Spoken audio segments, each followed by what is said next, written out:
So it was nearing the end of the day. I think it was around like 4 o'clock, maybe 3:30, and a client came in. She had booked for multiple piercings. That was the booking, so I just assumed she was coming in. She was getting multiple piercings, like, all good. Well, as soon as she came in, I greeted her and I said, hey, my name's Dawn, like, how are you, like, what are we doing today? She said, okay, well, I want to get my bridge pierced, and she kind of started continuing to talk. I said, I don't offer bridge piercings. I took it off my booking like a month or 2 months ago because I'm inconsistent with them. I struggle with needle drift with them. Not only that, when I do them, it takes me like 30 minutes to mark, which again, I can't do during a piercing event. It takes too long and my appointments just run over. As I was explaining why I don't perform them, she said, no, it's okay. Like, I don't mind. I can look at the mark. I'm really particular about the placement.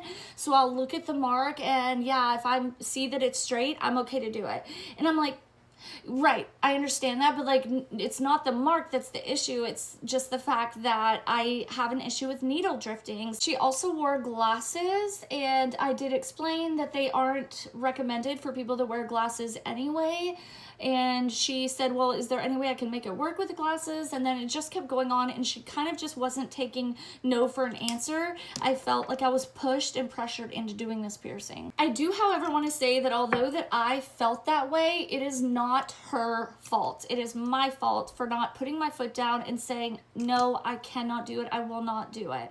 But I didn't do that. I really do want to make that clear that although I felt coerced, I still am not blaming her. It is absolutely my fault for not putting my foot down. So it's not shame or hate to her, because actually we vibed really well. She was super freaking cool, dude. Like, she was so witty and funny and nice, and I thought, I love when I get clients like her. As far as personality, we vibed so well. After I set up and called her in the back, got her in the chair, I did explain yet again, it's going to take me a minute to mark because now I feel like it has to be perfect. She did also mention she has wanted this since she was a teenager, and that, again, put so much pressure on me.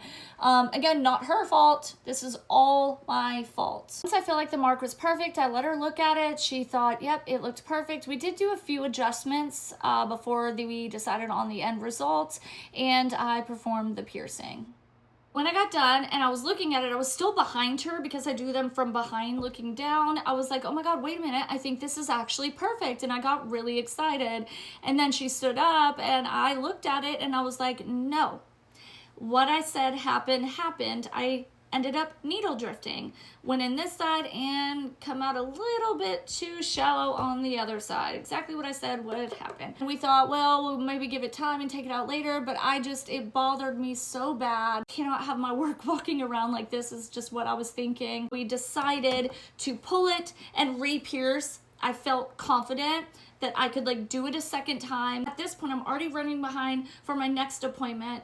And so I'm already kind of stressed out. I'm already I'm feeling really rushed, and I really should have just honestly not done it in the first place. I just shouldn't have. I've got to learn to say no. Actually, I just need Luis Garcia to come to my studio and please just do a couple bridges for me. Help me. I don't know why I struggle so much with them. So she did agree. We pull it and try again. So in a second round, it actually did turn out way, way better. So I feel like I did much better. I was more kind of taking my time a bit more, going a bit slower. I do them freehand. It did go much better. However, the whole experience really got me reflecting, and I have got to learn to not only just say no, but stick to it, because I also struggle with kind of accommodating really literally everybody. If somebody comes in on a day that I'm so slammed packed with appointments that I just don't have time for even a change out, if they just push me enough, I cave, and then I put everyone else's appointments